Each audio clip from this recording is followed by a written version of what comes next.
মুসলমান ঘরের ছেলে মেয়েরা শুনে রেখে দিন, নবী পাকের উম্মত উম্মতিরা ও আমার সোনার মানিকেরা, মনে রেখে দিও, যখন কোন মানুষের মৃত্যু শুরু হয়ে যায়, মৃত্যু জাকান্তারি শুরু হয়ে যায়, এই সময় মৃত্যু ফেরেশতা অনেকগুলো ফেরেশতা ওই ব্যক্তির পাশে এসে হাজির হয়ে যায়। একটা নয়, শুধু আজরাইল অনেক পরে আসে। মৃত্যু ফেরেশতা অগণিত ফেরেশতা, এই ফেরেশতাগুলো ওই মৌতির জাকান্তারি অবস্থায় ওই ব্যক্তির পাশে হাজির হয়ে যায়। এই সোনার মানিকের আমার ও নবী পাকের উম্মত উম্মতিরা, যদি লোকটি মুমিন হয়, ঈমানদার হয়, তাহলে ওই ব্যক্তির রূহটা ফেরেশতা মণ্ডলীরা ওখান থেকে কবজ করে ইল্লিনে নিয়ে রাখা হয়। ইল্লিন হলো ভালো জায়গা, ইল্লিন হলো ভালো জায়গা, ইল্লিন হলো বেহেশতের টু কপি। ওখানে কিয়ামত পর্যন্ত আমার আল্লাহ পাক যতদিন পর্যন্ত কিয়ামত না হবে ততদিন পর্যন্ত ও ব্যক্তির রূহটা ইল্লিনে রাখা থাকবে। সোনার মানিকের আমার, মনে দুঃখ নেবেন না, ব্যথা নেবেন না। আর যারা দুনিয়ার জমিনে যারা হারাম খেয়েছেন, হারাম পথে যারা গেছেন, এদের রূহটা ফেরেশতা মণ্ডলীরা জানটা কবজ করে সিজ্জিন হলো ভয়ঙ্কর জায়গা, ওই সিজ্জিনের ভিতরে রাখা হবে। এই সিজ্জিনটা হলো জাহান্নামের টু কপি।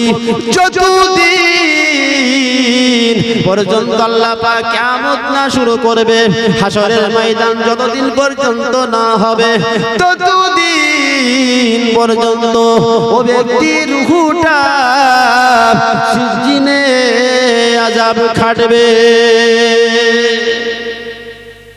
বুঝতে পারছেন? এখন আপনি ইল্লিনে যাবেন কি সিজ্জিনে যাবেন সেটা আপনি কি বলতে পারবেন? আমি হয়তো, আপনারা হয়তো মনে করছেন মাওলানা তাজরুল ইসলাম বনগাঁতে এসেছে খুব বড় বক্তা, কিন্তু আমার নসিবে তো সিজ্জিন হতে পারে, আমার নসিব তো সিজ্জিন হতে পারে। আমার যে বডিটা আছে এটা হলো ফরেন বডি, ফরেন। এখন ধরে নেন আপনাদের ভাঙড়ি এলাকায় আমি জলসা করতে এসে আমার এই হাতটা উড়ে গেল, হাতটা কেটে ছিটকে চলে গেছে, এই হাতের উপরে আর একটা গাড়ির চাকা চলে গেল, আমাকে কোনো কষ্ট হবে? হবে কি? হবে না। তার কারণ আমার হাতটা কেটে আলাদা হয়ে গেছে। আমার হাত কিন্তু আমার রূহের সঙ্গে সংযোগ নেই। আমার হাতের উপর দিয়ে চারটে গাড়ি যদি চলে যায় তাহলে আমার কষ্ট হওয়ার কোনো কথা না, লাগবে না। তাই হলো যখন কোন মানুষের রূহটা ফেরেশতারা যখন বার করে নিয়ে ইল্লিন বা সিজ্জিন নামক জায়গায় রেখে দেয়, এই ফরেন বডিটা কবরে রাখা হয়। বিশ্বনবীর আগমনের 3000 বছর আগ থেকে মদিনা মক্কাতে এই অমুসলিম যারা ছিল, বেঈমান কাফের, এরা কিন্তু মানুষকে কবর দিত। হয়তো আপনারা ভাবছেন শুধু মুসলমানরা কবর দেয়। বিশ্বনবীর মক্কাতে আগমন করার 2000 বছর আগে থেকে ইহুদি যারা, খ্রিস্টান যারা, অমুসলিম যারা ছিল, তারা মানুষের ফরেন বডিটা কবর দিত। আল্লাহ পাক সেই জন্য নবীকে বলল যে তোমরা যারা ঈমান এনেছো তোমরাও কবর দাও। জোরে বলেন সুবহানাল্লাহ। তাহলে এই ইল্লিন সিজ্জিনে আমার আপনাকে থাকতে হবে। ইল্লিন হলো ভালো জায়গা, সিজ্জিন হলো খারাপ জায়গা। মুসলমান ঘরে ছেলে মেয়েরা শুনে রেখে দিন, সোনার মানিকেরা আমার, কোন কিতাব এখনো পর্যন্ত লেখা না যে কিয়ামত কত তারিখে কোন মাসে হবে। যদি আমি আপনি ইল্লিন বা সিজ্জিনে চলে যাই, না জানি কতদিন আল্লাহ পাক সিজ্জিনের ভিতরে আমাদেরকে রেখে দেবে। যতদিন পর্যন্ত আল্লাহ কিয়ামত না শুরু করবে ততদিন পর্যন্ত মানুষের রূহগুলো ইল্লিনে সিজ্জিনে রাখা থাকবে। ইল্লিন হলো ভালো জায়গা আর সিজ্জিন হলো কঠিন জায়গা।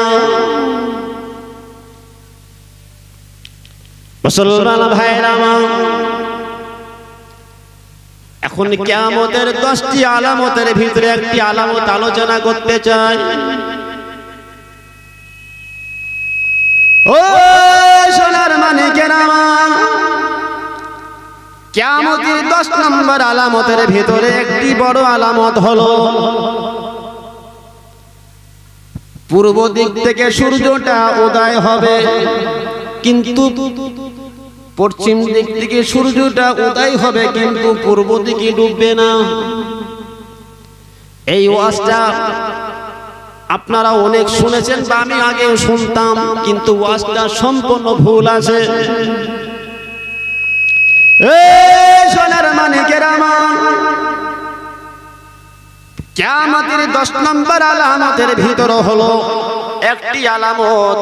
এই আলামতটা হলো পূর্ব দিকে সূর্য দেখা যাবে। আগের দিনে দেখা যাবে পূর্ব দিকে সূর্য পশ্চিম দিকে চলে যাবে, তারপরের দিন দেখা যাবে যে পূর্ব দিক থেকে সূর্য উদয় হয় না। যেদিন পশ্চিম দিকে সূর্যটা উদয় হবে সেই দিন ওই সূর্যটা পূর্ব দিকে আর ডুববে না, পশ্চিম দিকেই ডুববে। এটা হলো কিয়ামতের 10টা আলামতের ভিতরে একটা বড় আলামত। এখন এই ওয়াজটা আপনারা অনেকেই শুনেছেন, আমিও শুনেছি ছোটবেলায়। পশ্চিম দিক থেকে যদি সূর্য যদি উদয় হতে হয়, যদি পূর্ব দিকে ডুবতে হয়, তাহলে পৃথিবী তাহলে তো উল্টো ঘুরতে হবে, কথা বলে। আর পৃথিবী উল্টো ঘুরলে কিন্তু দুনিয়া শেষ হতে 1 সেকেন্ড টাইম লাগবে। কিন্তু ওয়াজটা আজকে যেভাবে করছি আপনারা মন দিয়ে শোনেন। সূর্য পশ্চিম দিক থেকে উদয় হবে, তার আগের দিনে রাতের বেলায় রাত 4টের সময়, 4টের পর আর ভোর হতে চাইবে না। মানুষ সব চিন্তায় চিন্তিত হয়ে পড়বে। বেলা 6টা বেজে যাবে আর ভোর হবে না। 7টা বেজে যাবে, ভোর হতে চাইবে না। 8টা বেজে যাবে, ভোর হবে না। মানুষ সব ঘড়ির দিকে চেয়ে দেখবে সকাল 8টা বেজে গেছে, কিন্তু ভোর হয় না। মানুষ সব পরেশান হয়ে যাবে, চিন্তায় চিন্তিত হয়ে থাকবে। যাদের যারা পরিমাণ ঈমান আছে তারা তওবা করতে থাকবে। বেলা 10টা বেজে গেল, ভোর হয় না। চতুর্দিকে মানুষ সোশ্যাল মিডিয়ার মাধ্যম দিয়ে বিভিন্ন দেশে ফোন করে জানবে, ভাই আপনাদের আকাশে কি সূর্য দেখা গেছে নাকি? তারাও বলবে একই অবস্থা, ভোর হচ্ছে না।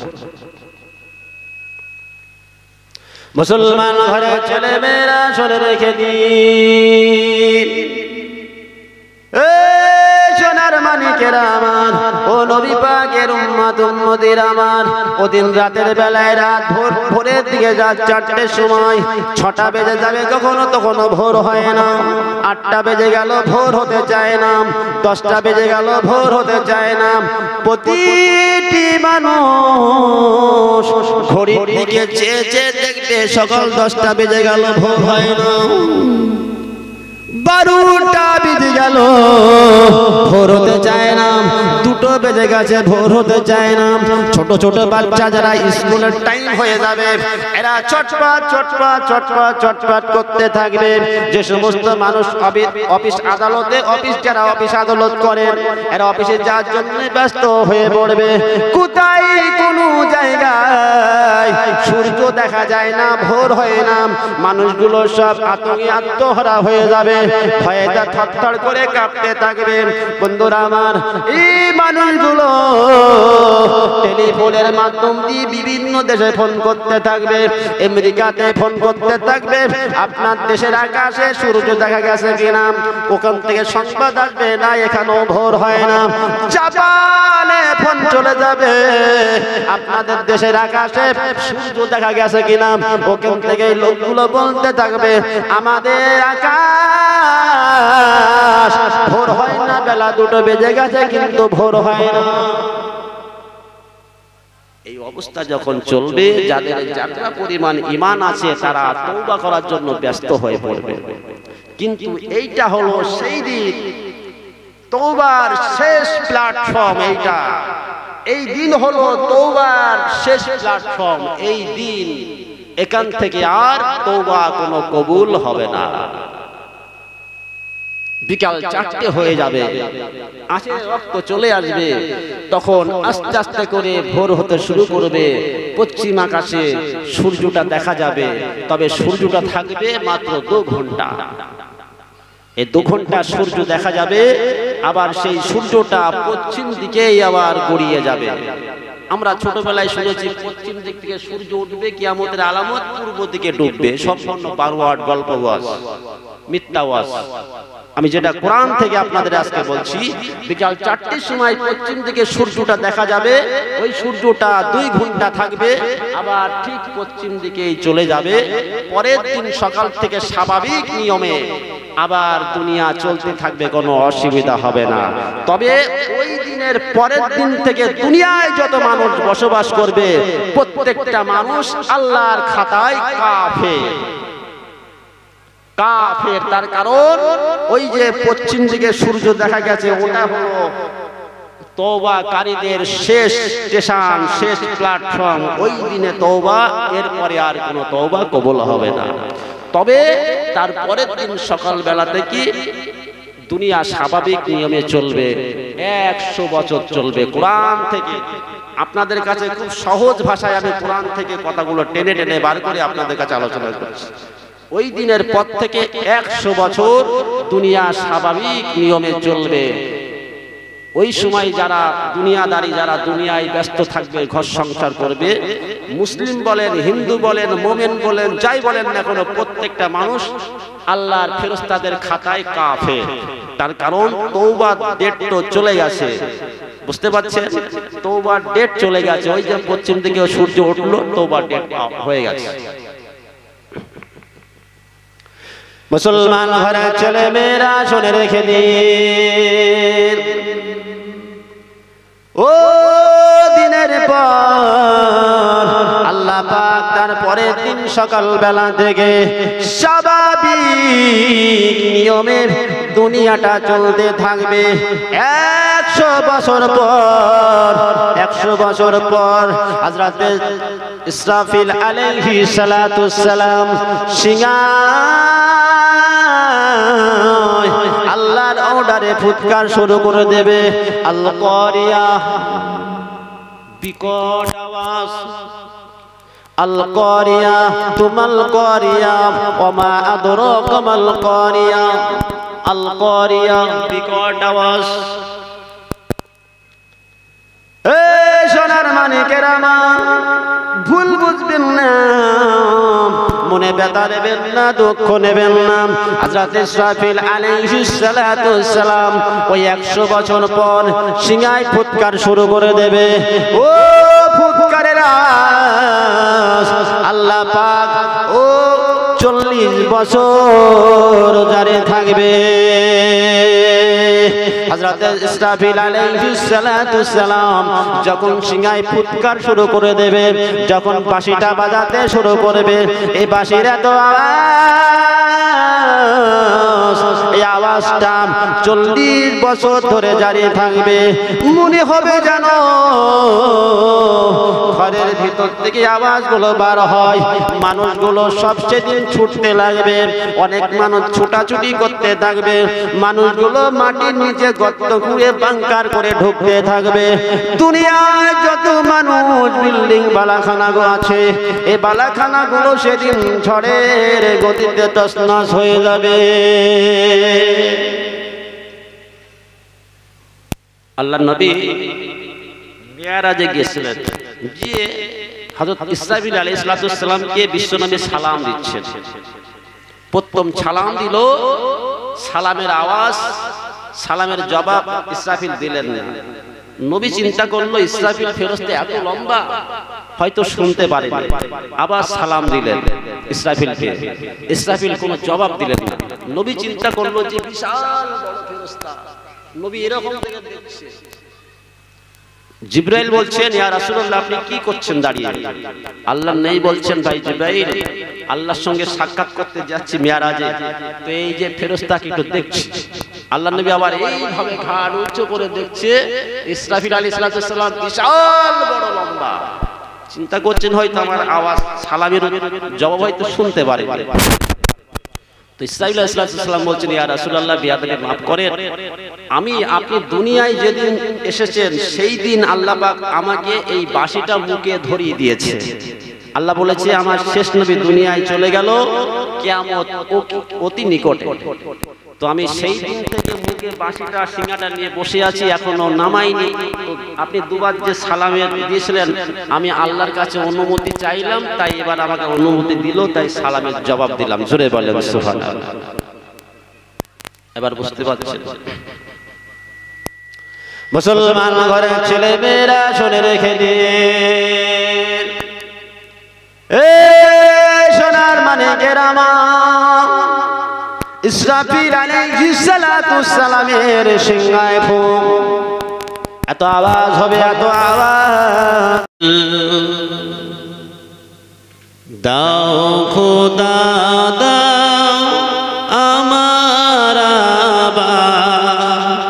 ওমর দারাস দিল, দাও আলীর মতো বীর সেনানি, আলীর মতো বীর সেনানি, জগাতে নিখিল,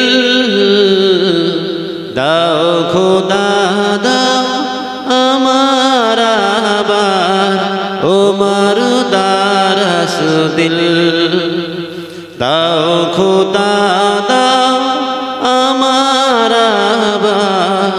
ওমর দারাস দিল। হাম জাগে দাও ঘরে ঘরে, জীবন দিতে অকাতরে, আবার কাবা ভাঙতে এলে, আমার কাবা ভাঙতে এলে, পাঠাও বাবিল, দাও খোদা দাও আমার ওমর দারাস দিল, দাও খোদা দাও আমার ওমর দারাস দিল। সচ্চা ঈমান দিয়ে পাঠাও শত সাহাবা, তাদের দেখে বিশ্ববা বলুক মারহাবা। সচ্চা ঈমান দিয়ে পাঠাও সকল সাহাবা, তাদের দেখে বিশ্ববা বলুক মারহাবা। আবার পাঠাও আবু বকর, ফিতনা ফাসাদ আসুক যত, অহরি অনড়ি পাহাড় সমান, দাও সে মনের বিল, দাও খোদা দাও আমার ওমর দারাস দিল, দাও খোদা দাও আমার ওমর দারাস দিল। আল্লাহুম্মা সাল্লি আলা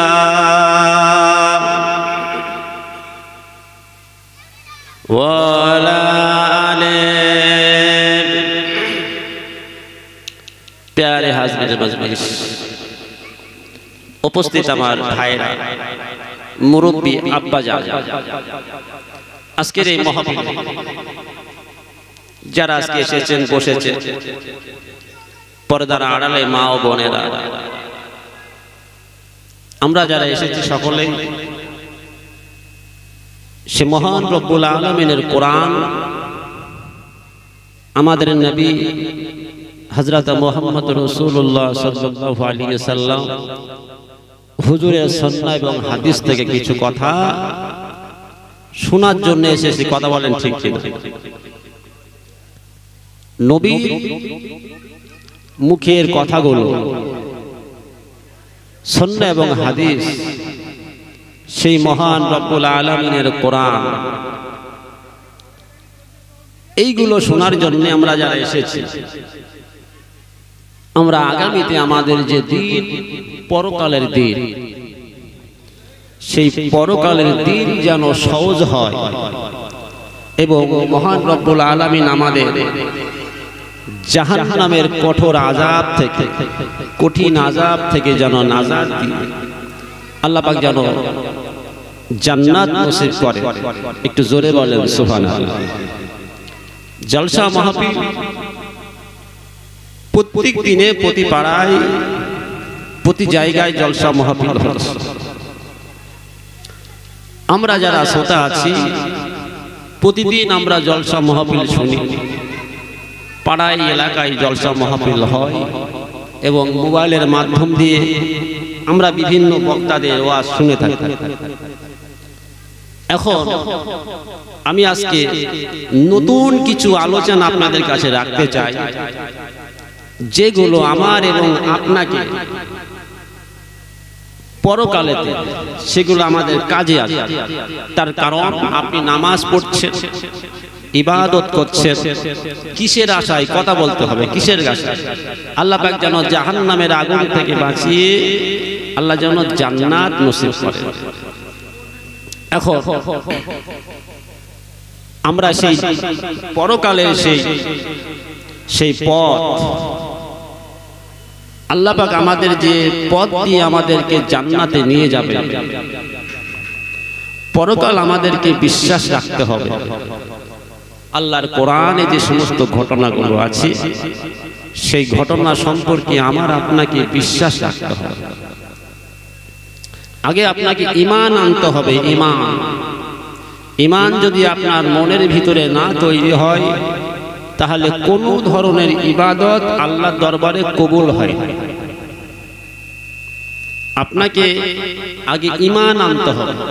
এই ঈমান যদি আপনার অন্তরে মনে যদি না তৈরি হয় তাহলে কোনো ধরনের ইবাদত আল্লাহর দরবারে কবুল হয় না। আপনার মনে ঈমান নাই, আপনার বিশ্বাস নাই, আপনি নামাজ পড়ছেন, কোনো কাজ হবে না। সেই জন্যে আজকে আমরা মৃত্যুর পর আমরা কোন রাস্তা দিয়ে, আমরা কোথায় দিয়ে হাসরের ময়দান, ওখান থেকে আমরা কোন রাস্তা দিয়ে জান্নাতে পৌঁছাবো সেই সম্পর্কে আলোচনা করব, সেই প্রেক্ষাপট নিয়ে। এগুলো আমার আপনার পৃথিবীতে যত মানুষ দুনিয়ায় এসেছে প্রত্যেকটা মানুষের জানা দরকার। জলসা মাহফিল আপনারা শুনছেন, নবীদের জীবনী কাহিনী আপনারা অনেক শুনেছেন, কিন্তু যেগুলো আপনাকে শুনতে হবে, কেন আপনাকে একাই যেতে হবে। আপনি যখন মরে যাবেন আপনার সঙ্গে আপনার ছেলে মেয়ে কেউ কিন্তু যাবে না, আপনাকে একাই যেতে হবে। তো আপনি মরণের পর আপনি কোথায় যাবেন? অনন্তকাল যে আপনি একা পাড়ি দেবেন সেই সম্পর্কে আপনাকেও জানার দরকার আছে। আমি ডিটেইলস কোরআন থেকে খুব সহজ ভাষায় আপনাদের কাছে আলোচনা করব। এই কথাগুলো সব কোরআনের কথা। আপনার ঈমান যদি ভিতরে না থাকে তাহলে আপনার নামাজ পড়তে হবে, কেন ঈমান না থাকলে নামাজ কবুল হবে। ঈমানটা এখন কি? ঈমানটা হলো আসমানি কিতাব আল কোরআন, এটাকে বিশ্বাস করা। তারপরে আমাদের নবী যে আখির জামানার নবী, এটাকে মনে বিশ্বাস করা। তারপরে আপনার মৃত্যু হবে, আপনার কবরে যেতে হবে, এটা বিশ্বাস রাখা। কিয়ামতের ময়দানে আপনাকে হিসাবের কাঠগড়ায় দাঁড়াতে হবে, এটা বিশ্বাস করা। এগুলো কেউ তো চোখে দেখেনি, শুধু বিশ্বাস শুনেছে, কিতাবে আছে, কোরআনে আছে, এগুলো আপনাকে বিশ্বাস রাখতে হবে। ফেরেশতা মণ্ডলী যে আসে অগণিত ফেরেশতা মণ্ডলী আল্লাহর বিভিন্ন কাজে ব্যস্ত আছে, চারজন হেড ডিপার্টমেন্টে ফেরেশতা আছে, এই চারজনকে বিশ্বাস রাখতে হবে। কোরআন হাদিসে যত কিছু ঘটনা আছে সব কিছু আপনার মনে বিশ্বাস রাখতে হবে, জাহান্নাম এবং জান্নাত। এই বিশ্বাসগুলো যদি আপনার মনের ভিতরে যদি না থাকে তাহলে আপনার কোনো ধরনের ইবাদত কবুল হবে না। এখন কথা হলো, মানুষ মৃত্যু হয়, মানুষ মৃত্যু হলে মানুষ চলে যায় কবরে। এখন আমাদের যে বডিটা আছে এই বডিটা হলো ফরেন বডি, এটা হলো ফরেন বডি। এই বডিটা আমরা হারাম হালাল সুদ ঘুষ খেয়ে আমরা এই ফরেন বডি বানিয়েছি। এই বডির ওপরে কিন্তু আযাব হবে না, আযাব হবে রূহুর ওপরে। রূহুর কোনো মৃত্যু নেই। আপনার দুনিয়ায় পাঠানোর 40,000 বছর আগে আল্লাহ পাক আপনার রূহ বানিয়েছে। আপনার যে রূহ, আমার যে রূহ, এটাই হলো আমি, এটাই হলেন আপনি। এই ফরেন বডি যে আপনি বিভিন্ন মালামাল খেয়ে, খাবার খেয়ে, বিভিন্ন দুনিয়ার খাবার খেয়ে আপনি যে ফরেন বডি তৈরি করেছেন, এটা কিন্তু আপনি না, আপনার যে রূহ আছে ওটাই আপনি। সেই জন্য আল্লাহ কোরআনে পরিষ্কার বলে দিয়েছে, মানুষ মৃত্যুর পর যদি মানুষটা যদি বেঈমান হয়, কাফের হয়, মুমিন ইমানদার যদি না হয়, ইমানদার যারা মুমিন তাদের রূহটা আল্লাহ পাক ইল্লিনে নিয়ে যায়, ইল্লিন। আর যারা কাফের তাদের রূহটা আল্লাহ পাক সিজ্জিনে নিয়ে যায়, সিজ্জিন। এই সিজ্জিন হলো 7টা জমিনের নিচে। সিজ্জিন হলো খারাপ জায়গা আর ইল্লিন হলো ভালো জায়গা। 6ম আসমানের উপরে যে জায়গাটা আছে ওটা হলো আরাফ। 6ম আসমানের উপরে যে জায়গা আছে ওই জায়গাটার নাম হলো আরাফ। আরাফের উপরের জায়গার নাম হলো সিদরাতুল মুনতাহা। এই সিদরাতুল মুনতাহার উপরের জায়গা হলো আল্লাহর আরশ।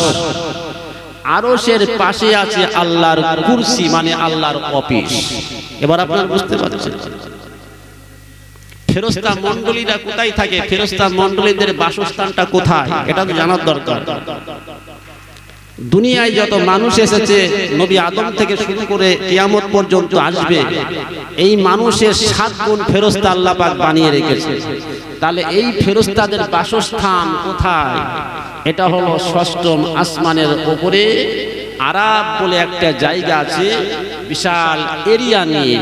ওই জায়গাটা হলো ফেরেশতা মণ্ডলীদের বসবাস থাকবার জায়গা। জোরে বলেন সুবহানাল্লাহ।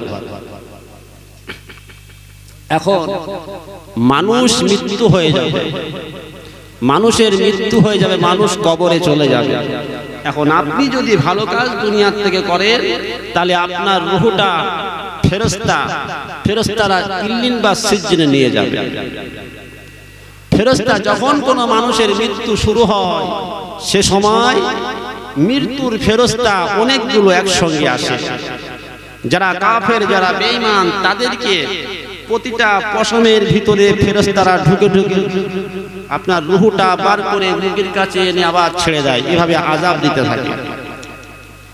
আজরাইল ফেরেশতা যখন ওই ব্যক্তির পাশে যখন আসে তখন ওই ব্যক্তির ফরেন বডিতে যে একটা বাঁধন দেওয়া আছে ওই বাঁধনটা যখন খুলে দেয় সে সময় জানটা কবজ করে নিয়ে যদি বেঈমান কাফের হয় তাহলে কঠিন আযাবের জায়গা হলো সিজ্জিন। সিজ্জিনে ওই ব্যক্তির রূহটা রাখা হয়, সেখানে নাম নথিভুক্ত করা হয়, ওখানে আযাব কিয়ামত পর্যন্ত। সিজ্জিন হলো জাহান্নামের 2 কপি আর ইল্লিন হলো জান্নাত বেহেশতের 2 কপি। মানে ইল্লিন হলো আপনার আরামের জায়গা। আপনি মরে গেছেন, কবরে চলে গেছেন, আপনি যত বড় আল্লাহর ওলি হন না কেন, যত বড় আলেম আপনি হন না কেন, আপনি তখন জান্নাতে যেতে পারছেন না। যতদিন পর্যন্ত কিয়ামত না হবে, যতদিন পর্যন্ত বিচার না হবে, ততদিন পর্যন্ত আল্লাহ পাক কাউকে জাহান্নামও দেবেন না, কাউকে জান্নাতও দেবেন না। কথা বুঝতে পারছেন? এই ঘটনাগুলো, কোরআনের কথাগুলো আপনাদের জানার দরকার আছে কিনা? সারা জীবন তো বিভিন্ন নবীদের জীবনী ইতিহাস শুনেছে, এগুলো আমার আপনার সকলের জানার দরকার। আপনাকে তো যেতে হবে, কবরে যেতে হবে, আপনার ময়দানের মাশরে উঠতে হবে, আপনার বিচার হবে। আপনি কোথায় যাবেন, জাহান্নামে কি জান্নাতে, এগুলো আপনার জানার দরকার আছে।